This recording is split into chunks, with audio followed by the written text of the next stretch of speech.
Saúdo a amada igreja com a paz do Senhor.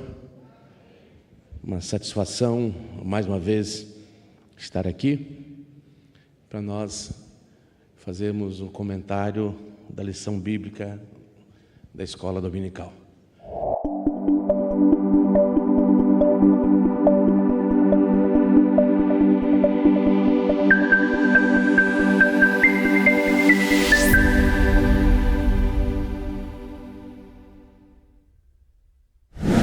E a lição de hoje traz um tema muito importante, né? Como sempre, a verdade que liberta. Inclusive, esse versículo foi citado muitas e muitas vezes em período eleitoral e de forma com aplicação em vários aspectos. Mas o aspecto que vamos estudar é do aspecto espiritual, de libertação espiritual. Não nenhuma conotação política, conotação filosófica, mas de cunho espiritual, da libertação daquilo que Jesus veio fazer por nós ao morrer na cruz do Calvário. Saúdo também os irmãos que estão na internet, né, nossos internautas, em especial meu cunhado, minha mãe, minhas irmãs lá no Espírito Santo, que estão todo domingo, eles acessam a Escola Bíblica Dominical pela internet. Não perde um domingo. E eu os saúdo também, eles e a todos que estão na internet. A nossa lição hoje, como sempre, 3 tópicos, né? Primeiro tópico, vamos falar sobre Jesus, a verdade lá em Jerusalém. O segundo, iremos abordar a verdade diante dos escribas e fariseus. Nesse particular, quero falar um pouco sobre os fariseus e alguns aspectos históricos do farisaísmo. O terceiro tópico, Jesus, a verdade que liberta o pecador. A nossa introdução diz que o Senhor Jesus simboliza a verdade que é apresentada no Evangelho de João. Nesse estudo iremos explorar a manifestação do Senhor como a verdade em Jerusalém, a existência dos escribas, dos fariseus, a resistência deles a esta verdade e, por fim, o poder da verdade que liberta o pecador. Jesus Cristo se declara como eu sou a verdade, sou o caminho, sou a verdade, a vida. Nós aprendemos que Ele é a própria verdade encarnada, o verbo encarnado nas lições anteriores. E Ele afirmou, quando Ele disse, eu conhecereis a verdade, e a verdade vos libertará, Ele está apontando para si próprio. Ele é a própria verdade encarnada. Era um contexto de tensões religiosas, tensões políticas, um momento conturbado. Não era um momento pacífico na região que Jesus estava exercendo o seu ministério. Grandes debates teológicos também existiam naqueles dias, assim como sempre existiu na história da igreja. E havia também rejeição à revelação divina, como acontece hoje também. Embora fosse um ambiente religioso, mas havia rejeição à Escritura Sagrada e à revelação divina. 2 figuras centrais surgem no âmbito religioso dentro desse contexto onde Jesus está, que é justamente os escribas e os fariseus, que estão sempre em pé de guerra com Jesus. No primeiro tópico, está bem claro o texto ao dizer, Jesus, a verdade em Jerusalém. Jesus estava na Galileia, estava pregando, ensinando, fazendo o que ele veio fazer aqui na terra. Mas, a despeito de todos os milagres, muitos ainda não criam nele. E havia sempre um incentivo para que ele fosse a Jerusalém, para que lá ele manifestasse seu milagre, manifestasse a sua glória. Ou seja, era uma ideia até de querer colocar Jesus como centro das atenções, embora ele o seja, mas no sentido de buscar para si glória, de buscar fama. Então, sempre induzindo Jesus, vai para Jerusalém, vai mostrar os seus milagres lá, vai fazer o que você tem que fazer. Mas Jesus faz isso no momento certo, oportuno. Ele não está preocupado com fama, ele não está preocupado em se apresentar como um profeta. Hoje é tão comum isso, né? As pessoas gostam muito de se auto-intitular profeta, se auto-intitular apóstolo. Mas Jesus não tem essa preocupação.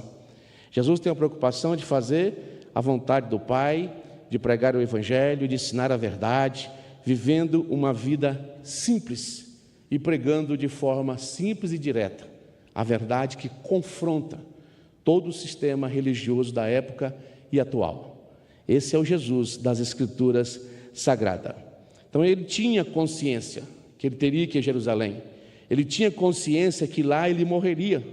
Ele mesmo disse que iria ser morto, ia ser preso, ia ser morto, mas ele tinha que cumprir toda a justiça divina, no momento certo, conforme está na nossa lição bíblica. Pois bem, ele vai para Jerusalém justamente numa época festiva, a época da festa dos tabernáculos. Falarei um pouquinho sobre isso. Essa festa do tabernáculo, ela tem uma importância muito grande, e é nesse momento também que Jesus se manifesta e se declara como a verdade, como aquele que tem a água viva para se manifestar, para entregar às pessoas. Jesus Cristo, quando ele está ali em Jerusalém, ele não está apenas procurando se apresentar como um grande profeta. Ele está ali para cumprir a vontade do Pai, com toda a humildade possível. Isso fica bem claro quando você lê na sua lição bíblica o subtópico 1, subtópico 2, quando ele se apresenta na festa dos tabernáculos. Ele começou a ensinar, estava ciente que havia divisão ali, estava ciente que havia problema naquele local. E ele diz: a minha doutrina não é minha, mas daquele que me enviou. Essa é a doutrina que ele pregava, não é minha, não estou ensinando um conjunto simplesmente de tradições e arcabouço teológico. Estou ensinando algo vivo, algo verdadeiro, algo diferente. Embora houvesse algumas pessoas que acreditavam que ele é o profeta, que ele poderia ser um profeta de Deus, poderia ser alguém enviado por Deus, mas no geral não se cria que ele fosse o Deus bendito, o Verbo divino. Havia muitas divisões a respeito de Jesus e muito entendimento equivocado. Eu quero adiantar esse primeiro tópico. No segundo tópico, quero um pouquinho mais de tempo dos irmãos para explicar melhor essa questão dos fariseus, essa questão dos escribas, para nós entendermos o contexto e trazer também para os nossos dias. Então acompanhe comigo aqui o segundo subtópico do primeiro tópico da lição: a verdade na festa dos tabernáculos. Nos versículos 10 a 13, Jesus evitou o assédio do povo até que durante a festa ao templo, até que durante a festa subiu ao templo e começou a ensinar. Ele estava ciente de que havia uma divisão de opiniões sobre ele entre as pessoas. Por isso ele afirmou: a minha doutrina não é minha, mas daquele que me enviou, ou seja, do Pai. Ela vem de Deus, vem direto do céu, a doutrina que eu estou pregando.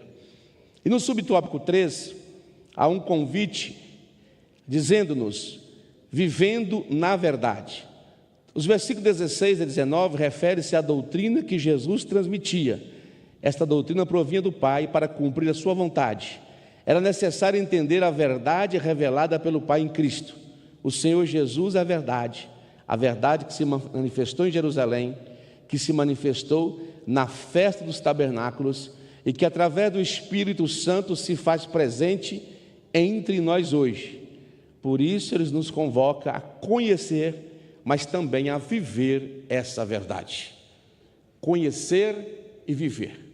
Não é conhecer só intelectualmente, mas viver essa verdade na íntegra. No segundo tópico, Jesus, a verdade diante dos escribas e fariseu.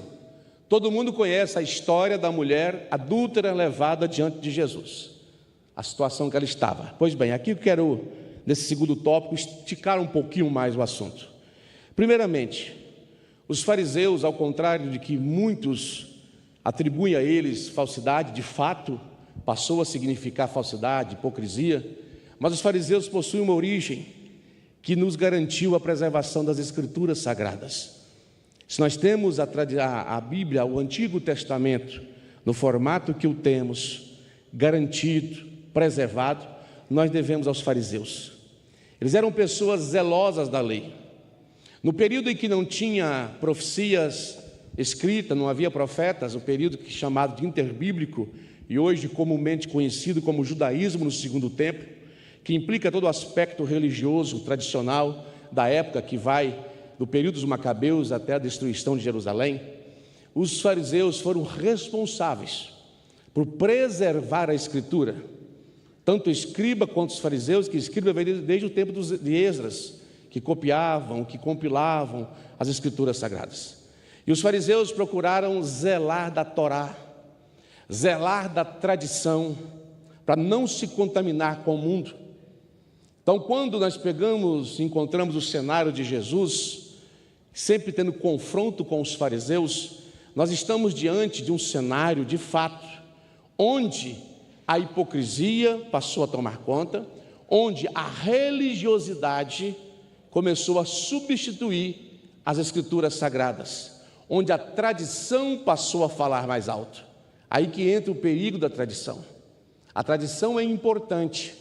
Toda sociedade, toda família tem a sua tradição. Toda família, toda etnia, nós temos vários estados brasileiros e nós vemos diferenças tradicionais na cultura de cada estado. Isso faz parte da vida do ser humano. E no aspecto religioso, as tradições colocadas pelos fariseus eram boas.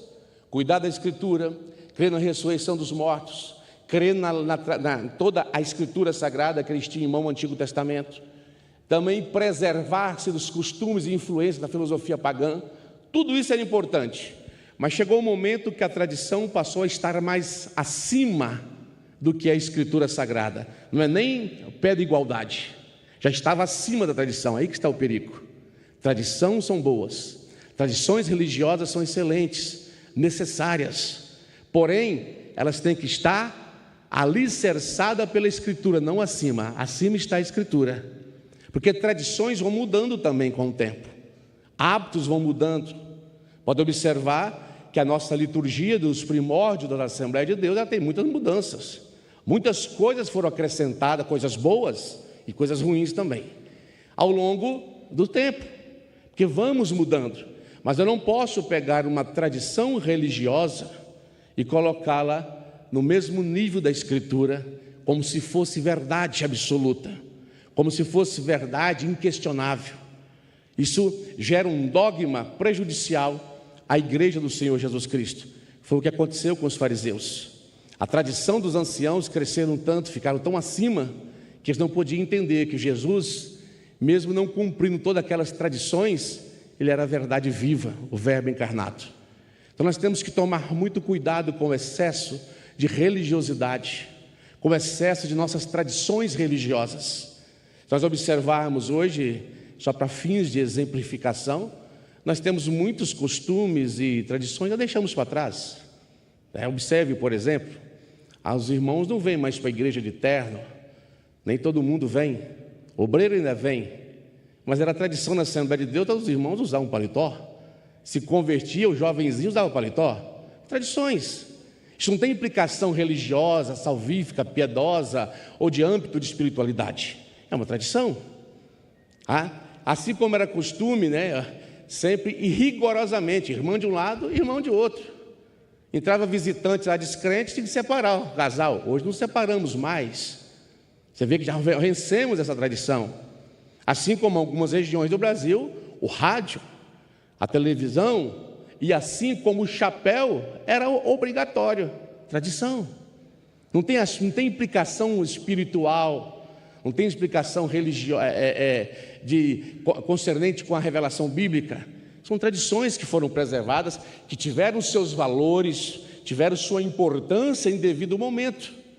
Mas os tempos vão mudando. Se os tempos vão mudando, irmão, tudo vai se mudando.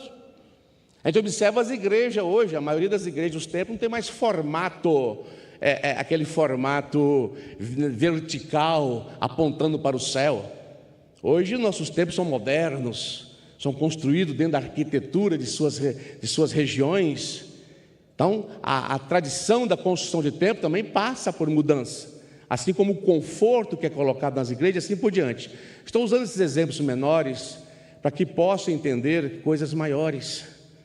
Nós não estamos engessados no tempo, estamos em constante mudança e transformação. E brigar por tradição como se fossem verdades inquestionáveis é um perigo, é um erro muito grande. Pode nos levar a um outro evangelho, pode nos afastar de Jesus Cristo. É o que Jesus está justamente fazendo. Quando ele está quebrando alguns paradigmas tradicionais, tem os embates com os saduceus, com os fariseus, porque ele está rompendo com tradições que não têm finalidade salvífica ou realmente conotação espiritual, é apenas uma religiosidade morta. É isso que Jesus está rompendo. Por isso os embates constantes com os doutores e mestres da lei, por isso essas intrigas constantes, como nós vimos no primeiro trimestre desse ano, falando muito sobre Jesus, sobre a sua divindade, sobre os seus atributos, uma lição estritamente teológica. E eles, os judeus, escandalizavam-se quando eles entendiam que Jesus se fazia igual ao Pai. Embora entendessem, mas não tinham discernimento e compreensão. Porque quando nós estamos presos a uma tradição, irmãos, nós deixamos de entender e de ver mais a glória de Deus, a graça de Deus, a misericórdia de Deus. Isso é um perigo muito sério. E tem coisas que nós não importamos. Vou dar um exemplo bem claro, eu gosto de falar de forma mais clara.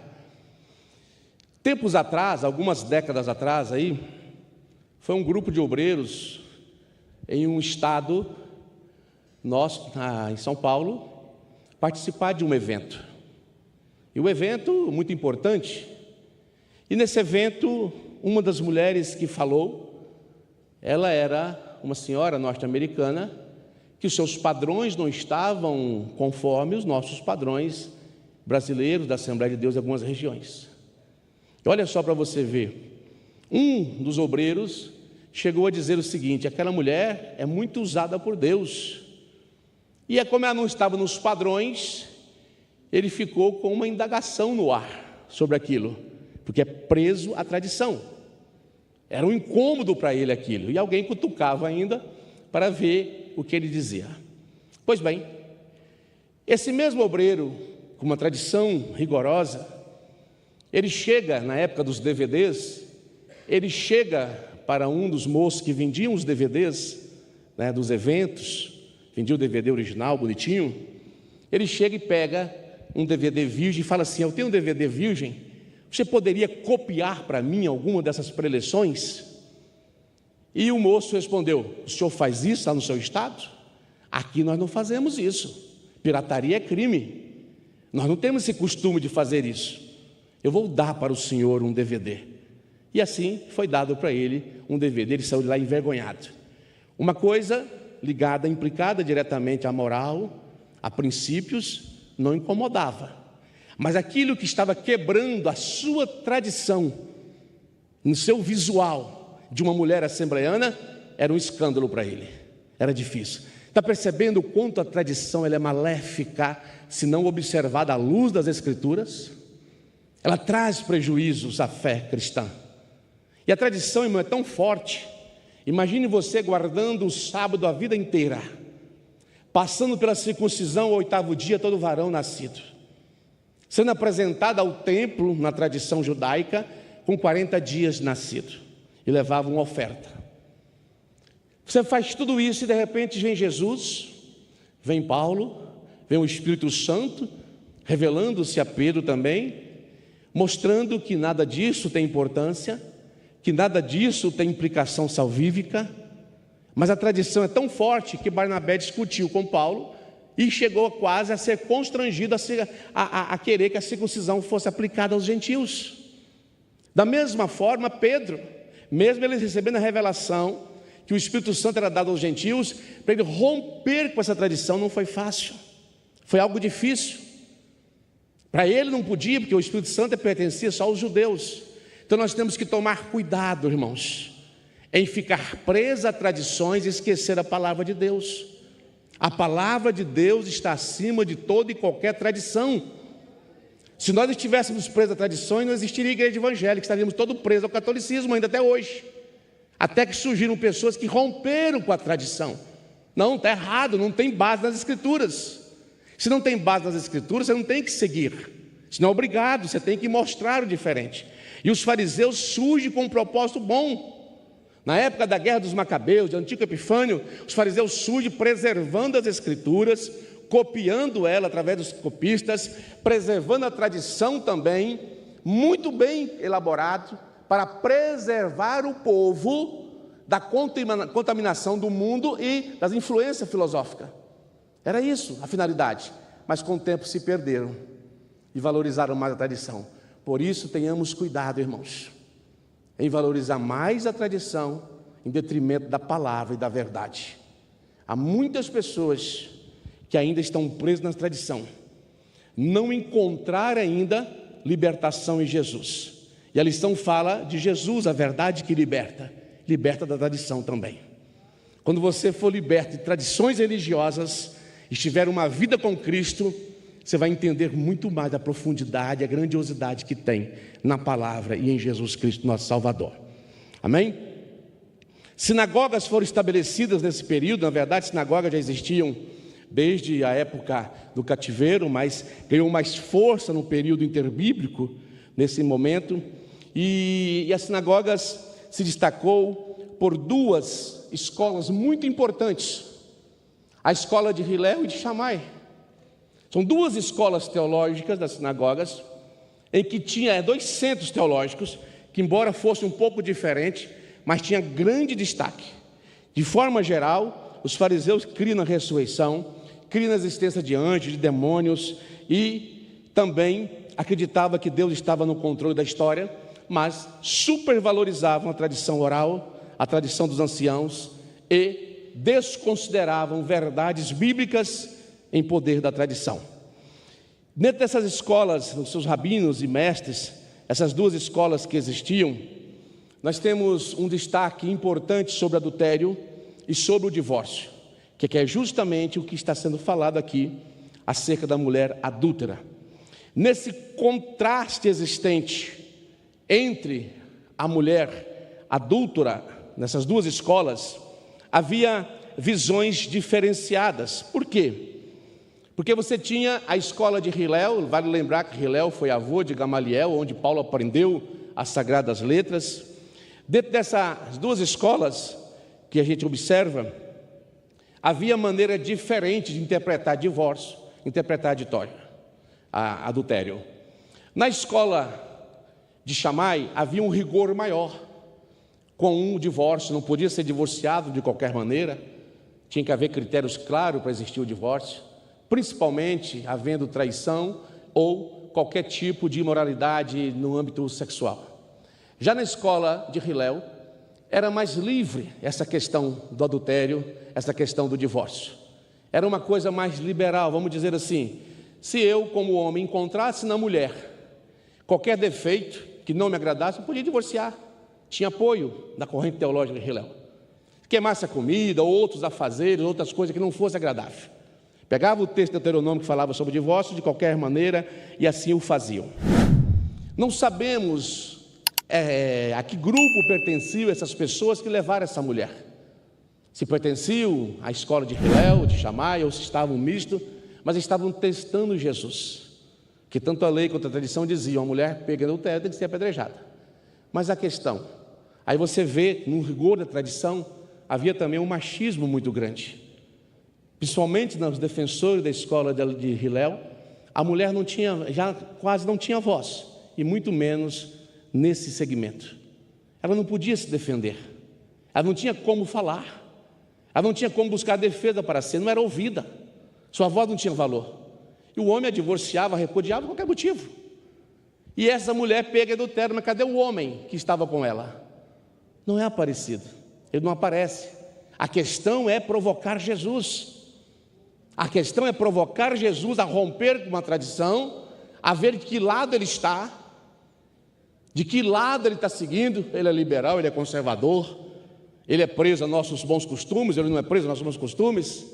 Aí encontra-se com Jesus essa mulher. E Jesus fala para ela o quê? Vais e não peques mais. Porque Jesus é a verdade, irmão. Onde há verdade, há misericórdia também.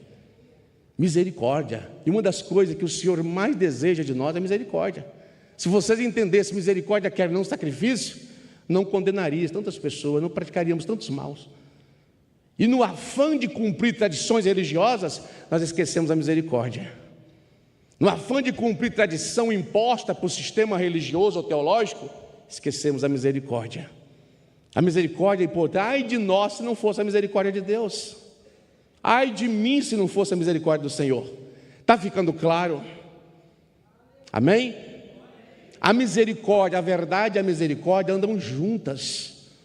Imagina Davi, pecou, mas apelou para a misericórdia de Deus. Tem misericórdia de mim, ó Deus. Salmo 51.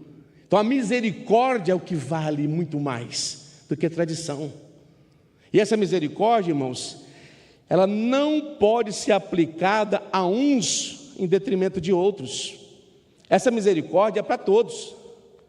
E às vezes há um certo exercício da misericórdia apenas para alguns. Alguns que fazem parte do meu núcleo de amigos, alguns que fazem parte do meu segmento, religioso, ou de uma família de boa influência na igreja, de uma família boa, que hoje é costume você ouvir quando alguém fala é de família boa, pensando nas suas questões monetárias, financeiras e econômicas. E para alguns é exercida a misericórdia, mas para outros não. Para alguns a misericórdia está ali, é tratado com toda a delicadeza, para outros é tratado de qualquer maneira. E Jesus não faz acepção de pessoas, Jesus não faz acepção de classe, não é de tratar uns e outros não. E todos conhecem a máxima de Jesus ao dizer para o grupo de fariseus que ali estavam: quem estivesse em pecado então, que seja o primeiro a atirar, que atire a primeira pedra. Aí o confronto, como que eu posso dizer que não tenho pecado?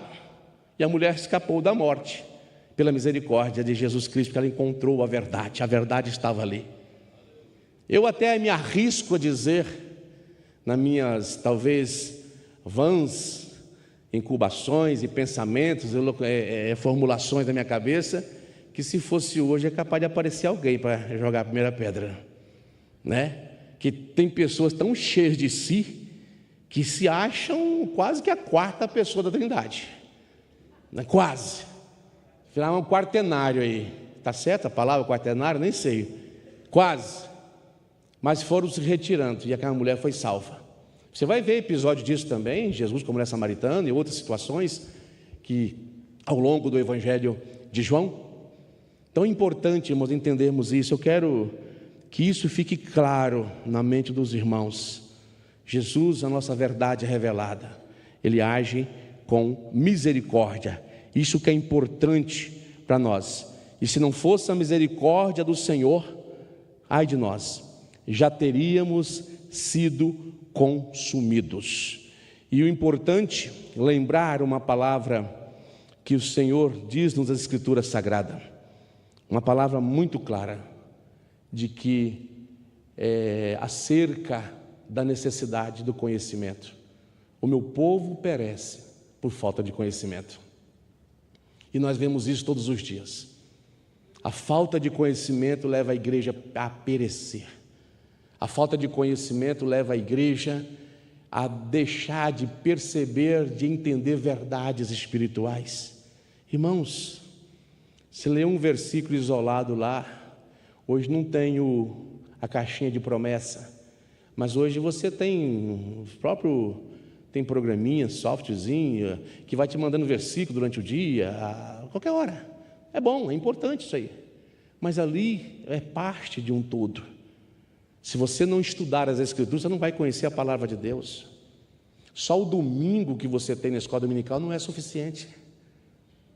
Às terças-feiras, graças a Deus, estamos tendo uma sequência boa de ensinos. Só isso também não é suficiente. Você precisa, você ler a Escritura, você buscar aprender, buscar conhecer. É justamente o que eu vou desdobrar agora, que no terceiro subtópico, a verdade que o mundo precisa conhecer. Jesus. Então, não é só o crente, não. Perdão, não é só o mundo, não. Também é preciso conhecer a verdade, nós crentes no Senhor. O escritor aos Hebreus tem uma parte interessante que ele fala o seguinte: eu queria falar a vocês como a mestres, pelo tanto de tempo que vocês têm de fé, mas não posso, tenho que falar a vocês como a meninos. Como a meninos. E nós vivemos essa realidade hoje. Muitas vezes é preciso falar como a menino, reensinar novamente o que é o Evangelho, porque estamos perdendo a noção do Evangelho. Estamos perdendo a essência do que é o Evangelho, boas novas de salvação. Estamos perdendo a essência daquilo que é um culto ao Senhor, achando que o culto é o lugar de eu buscar. Irmão, culto é lugar de oferecer, culto é lugar de ofertar, culto é lugar de levar. O culto é para Deus, é para adorar a Deus. Se você não aprender a desenvolver o seu culto racional, o seu culto, o próprio culto, muitas vezes na igreja, você tem só um aglomerado, um ajuntamento de pessoas cantando, entoando canções e nada mais. Viramos apenas espectadores e acostumamos com esse ritual. Mas nosso culto é uma entrega voluntária ao Senhor, é com entendimento, compreensão. É isso que é oferecer o culto a Deus. E quando aqui estamos em conhecer a verdade que o mundo precisa, não só o mundo, nós crentes também, não é através de um sistema teológico ou filosófico, não é apenas um conjunto de ética, de bons costumes, de bons princípios, de valores, mas é conhecer a verdade, a comunhão, é ter intimidade, é ter relacionamento com Jesus, com Cristo. E eu só vou ter relacionamento com Cristo se eu começar a ler as Escrituras, se eu começar a buscar do Senhor para ter um relacionamento. Em Oséias tem algo semelhante que pode ser dito aqui: conheçamos e prossigamos em conhecer ao Senhor. Há uma continuidade, é conhecer e se relacionar com Deus.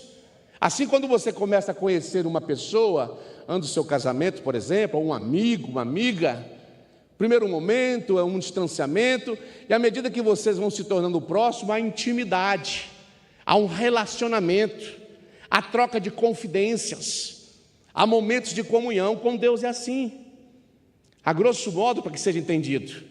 Começamos timidamente, fazendo pequenas orações, começamos ali, lendo a palavra de Deus, daqui a pouco estamos íntimos com o Senhor, andando com Ele, vivendo com Ele. É o que diz Pedro também: crescei na graça e conhecimento. Está falando de desenvolvimento, de relacionamento, de comunhão, de algo vivo. Não basta apenas eu saber que Jesus é o Salvador, eu preciso conhecê-lo na sua comunhão, na sua intimidade, estar com Ele, sentir a presença dEle. Infelizmente, irmãos, o desconhecimento do Evangelho tem levado muitas e muitas igrejas para o abismo, distanciando-se cada vez mais. E muitas vezes ouvimos essas expressões de Jesus descontextualizada: quem está sem pecado, que joga a primeira pedra. Quem nunca errou, que ataque, então. E assim por diante.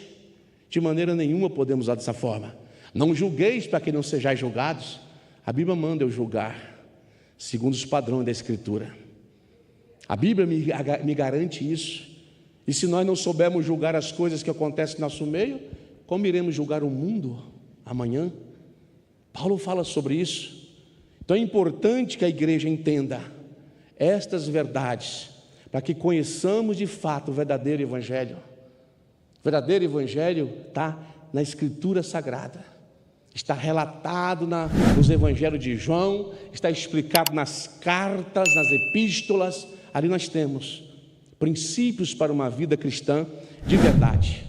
Você vai observar que em nenhum momento ali Paulo, os demais escritores neotestamentários estão preocupados em traçar uma lista de tradições, mas de princípio de vida. É óbvio que um viver cristão vai gerar tradição sadia, que um viver cristão, segundo a palavra de Deus, vai nos levar a um posicionamento na sociedade, a uma vida com tradições sérias, sadias, que vão refletir o reino de Deus, e não o contrário.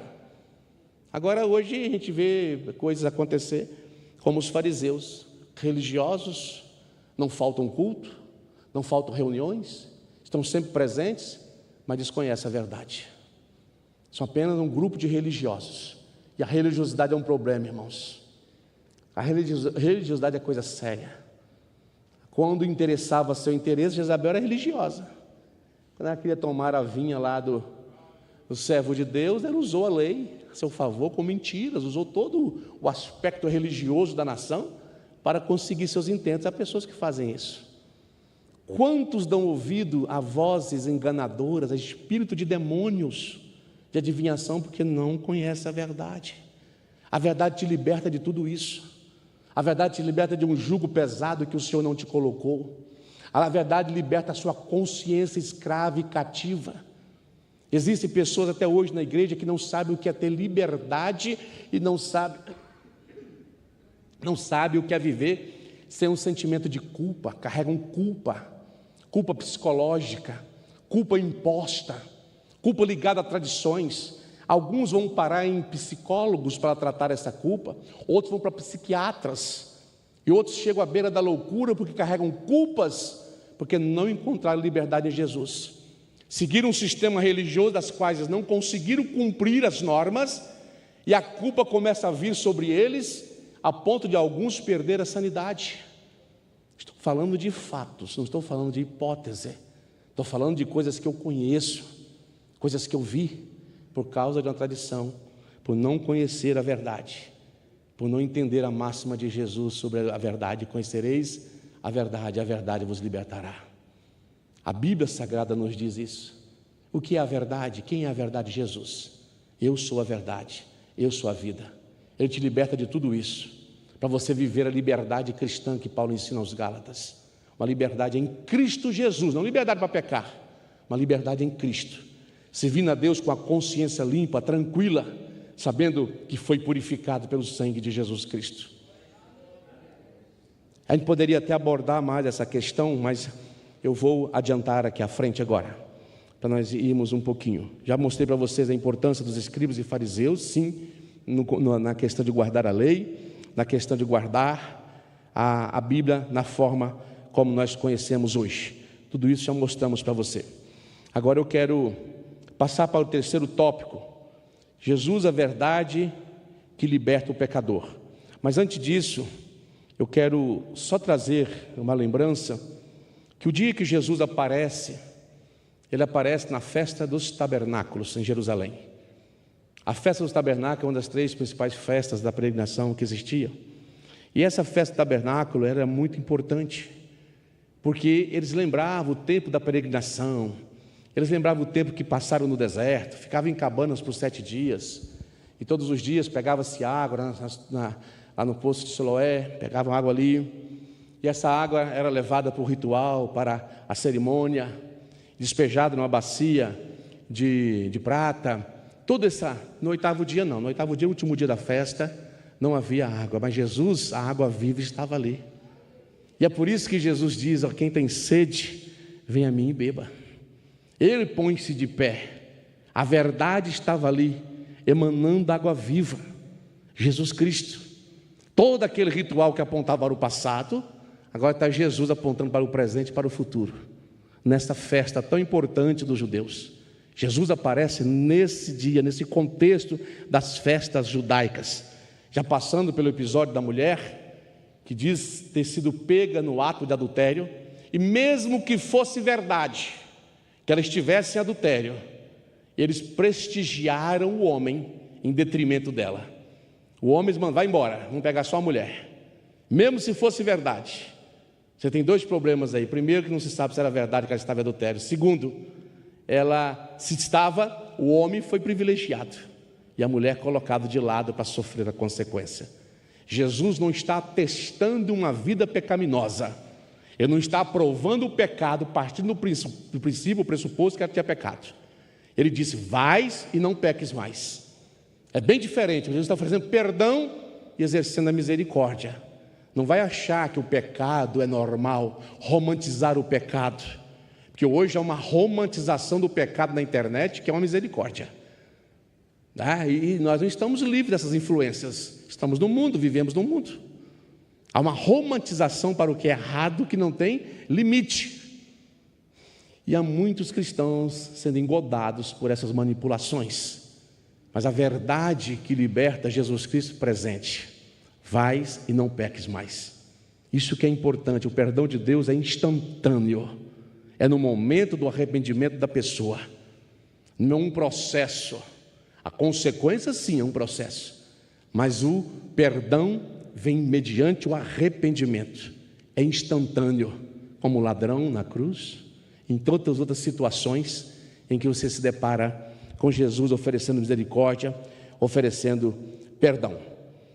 Dentro desse contexto que nós abordamos, falando da escola de Hinel, de Shammai, dos fariseus, eu quero passar adiante, falar com vocês um pouco mais acerca do tópico 3, que é Jesus, a verdade que liberta. No final vou dar o espaço para a pergunta, tá bom? No final darei espaço para a pergunta. Diz-nos assim, terceiro tópico da lição. Jesus, a verdade que liberta o pecador. Primeiro subtópico, a verdade que liberta. A passagem de João capítulo 8, verso 31 a 38, está intimamente relacionado com o relato da mulher adúltera. Assim a vida do pecador que se arrepende estará garantida se realmente permanecer em Jesus. Dessa maneira, o pecador alcançará o conhecimento da verdade e por meio dela será libertado da servidão do pecado. Diz o comentarista que o encontro com a verdade, que é Cristo, rompe todas as correntes do pecado. O Senhor Jesus Cristo é aquele que proporciona a verdade, libertação à vida do pecador. Então, Cristo, a verdade que liberta. Em Jesus que habita toda a plenitude da divindade. Ele é a verdade. E se nós permanecermos na palavra dele, seremos discípulos do Senhor e conheceremos a verdade, e essa verdade nos libertará. Irmãos,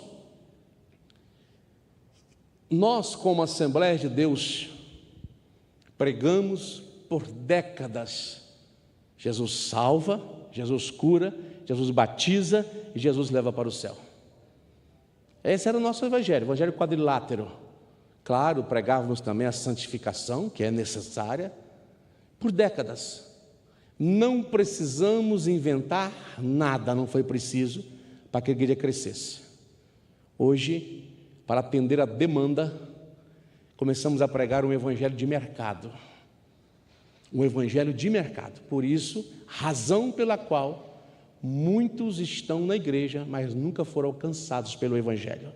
Foram alcançados pela religião, pela instituição. O que é o evangelho de mercado?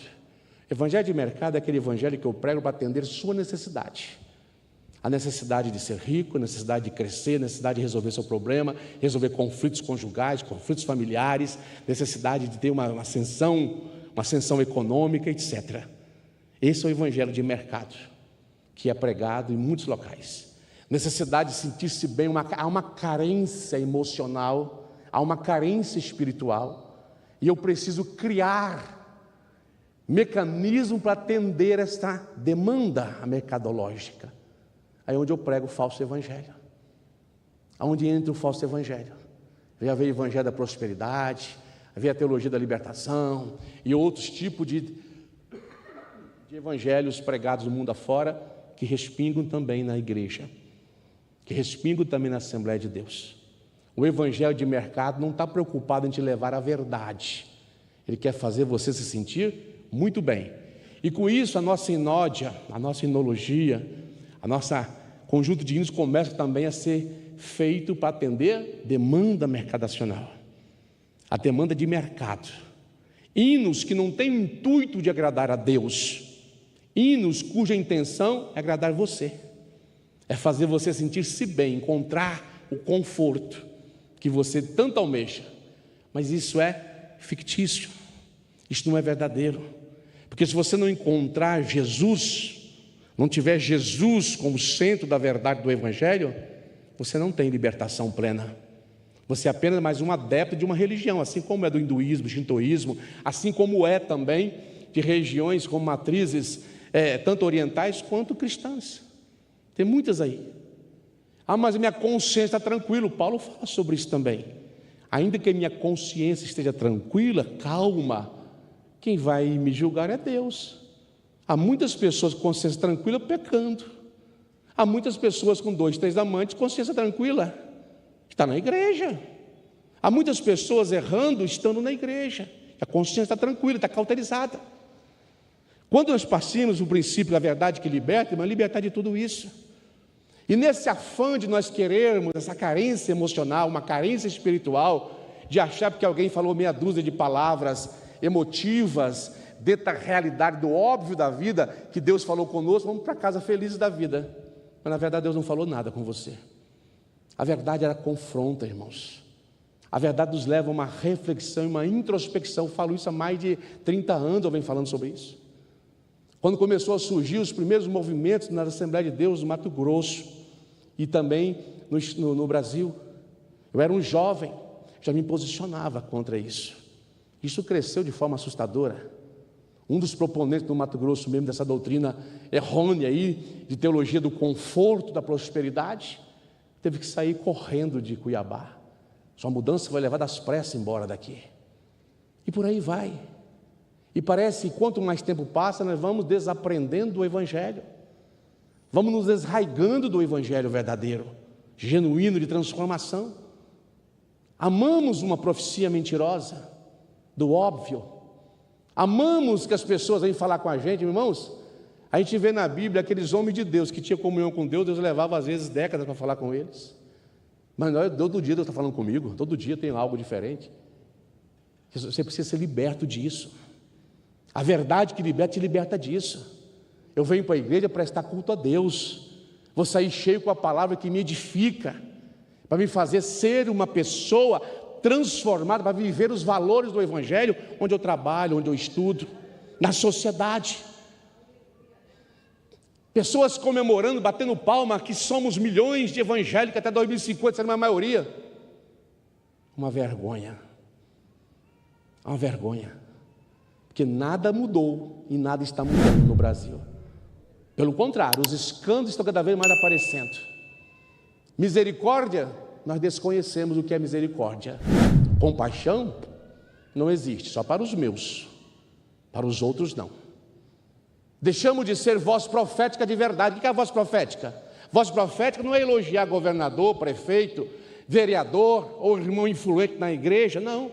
Voz profética é denunciar o pecado, denunciar o erro.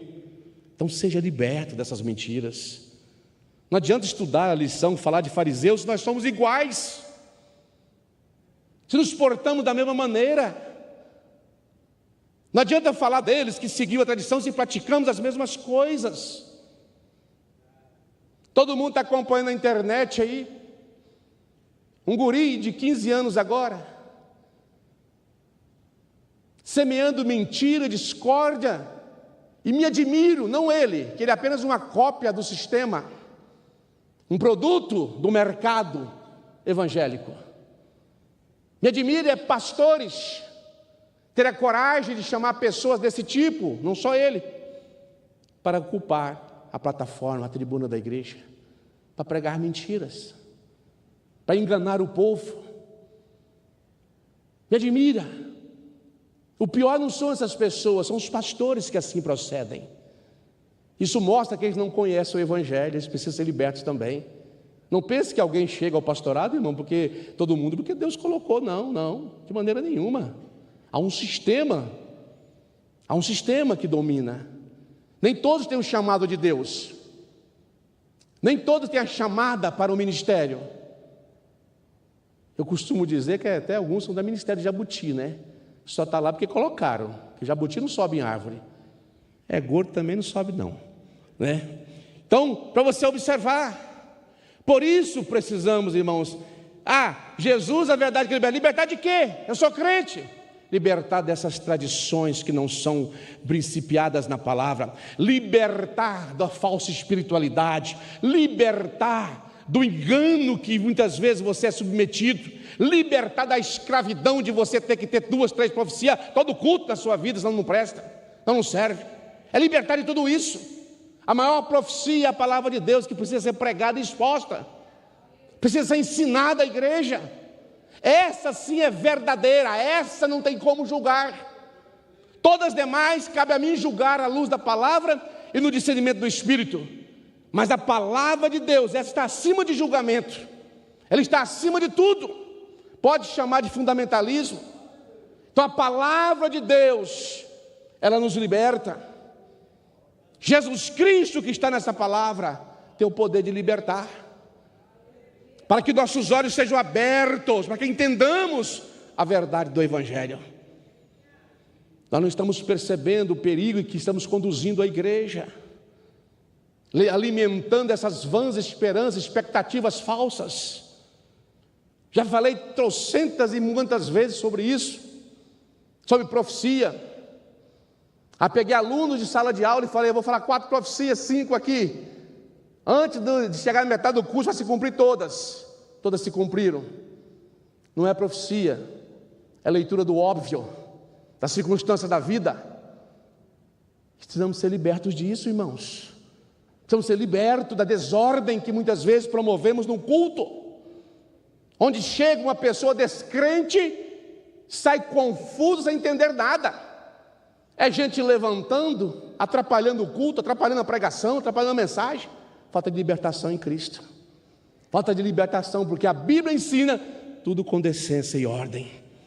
Tudo tem ordem, tudo tem organização, tudo tem princípio estabelecido nas Escrituras Sagradas. Irmãos, talvez Deus não fale com você de verdade, já tem tantos anos, mas você está vivendo na vida cristã, pia, devocional, lendo a Bíblia e sente o consolo do Senhor.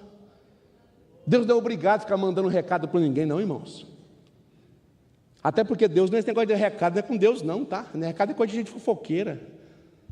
Deus não é esse negócio de recado, Deus tem mensagem para entregar, tem palavra para entregar para você.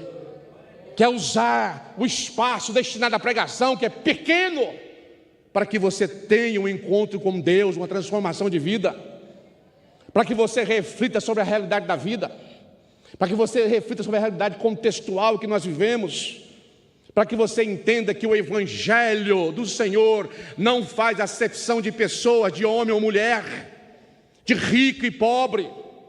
O Evangelho do Senhor não respeita a minha credencial, não, Senhor. Para Deus, eu como ministro e você como membro da igreja, tem o mesmo valor e Deus fala com qualquer um de nós. Agora eu preciso entender que como ministro eu serei cobrado, mais do que você, cobrado muitas vezes por minha omissão de falar a verdade, por minha omissão de ensinar e pelo meu ensino, se é verdadeiro ou não, seremos cobrados por isso. Então cabe a nós, irmãos, encontrar em Jesus uma libertação plena, algo que nos liberte. Quando eu converso com algumas pessoas, por que você não está indo mais no culto? Por que você não está indo mais na igreja? A resposta, irmãos, é quase única. Eu estou cansado da mesmice. Estou cansado da mesma coisa. Eu quero ouvir algo da palavra de Deus que me dê resposta para os dias que eu vivo lá na faculdade, para os dias que eu vivo no meu trabalho, para os dias que eu vivo na rua, para o cenário político em que eu estou inserido. Eu quero resposta, essa resposta na palavra de Deus, nos princípios da palavra. Para finalizar, o que é a verdade? O que é a verdade? Dentro do contexto judaico, cristão, podemos dizer que a verdade é uma afirmação plena, clara, daquilo que é certo, daquilo que é verdadeiro, daquilo que é preciso, daquilo que é imexível, daquilo pela qual vamos parametrizar o nosso viver.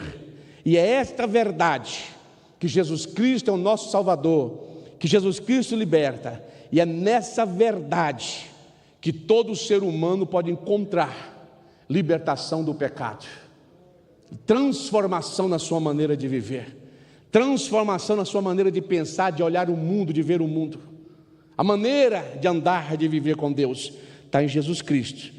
Essa verdade proporciona libertação, restauração e uma nova vida para aqueles que se aproximam dele. Então nele nós alcançamos a plena liberdade cristã. E não vamos viver em pecado porque somos guiados pelo Espírito. E se somos guiados pelo Espírito, não andamos segundo a carne, andamos segundo o Espírito. Não é a tradição que vai me fazer ser livre do pecado, é o poder do Espírito Santo, é o poder da palavra. Isso que vai me libertar do pecado, isso que me convence do pecado, da justiça e do juízo, é o Espírito Santo, através da pregação da verdade, da pregação da palavra. Terceiro subtópico: verdadeiramente livres. As Escrituras Sagradas revelam a verdadeira natureza do ser humano distante de Deus, pelo que, como por um homem entrou o pecado no mundo, pelo pecado veio a morte, assim também a morte passou a todos os homens. Mas agora, no segundo Adão, que é Jesus Cristo, nós encontramos vida, encontramos salvação, encontramos regeneração, encontramos transformação, através de Jesus, o nosso Salvador. Dentro dessa verdade que está nas Escrituras, que foi mostrado hoje, João capítulo 8, verso 31 e 32 diz assim: se vós permanecerdes na minha palavra, verdadeiramente sereis meus discípulos, e conhecereis a verdade, e a verdade vos libertará. A verdade liberta, exerce influência sobre o coração, rompe o domínio do pecado, do diabo, tira da condenação, nos une ao Pai, traz comunhão com o Senhor. Tudo isso através da verdade que nos liberta. A libertação não é apenas doutrinária, ela é algo existencial, é algo que podemos ter em nossas vidas, para de fato sermos livres em Cristo Jesus, aquele que nos liberta. Conclusão da nossa lição diz: a verdadeira liberdade só pode ser encontrada em Cristo. Portanto, aqueles que conhecem a Cristo e se mantêm na sua verdade, não estão mais aprisionados pelo domínio do pecado de Satanás, porque Cristo proporciona uma autêntica liberdade dentro de nós. Por isso, é urgente que o mundo venha a conhecer a Cristo. Não existe solução para o mundo sem levar em conta a mensagem e a obra do Senhor.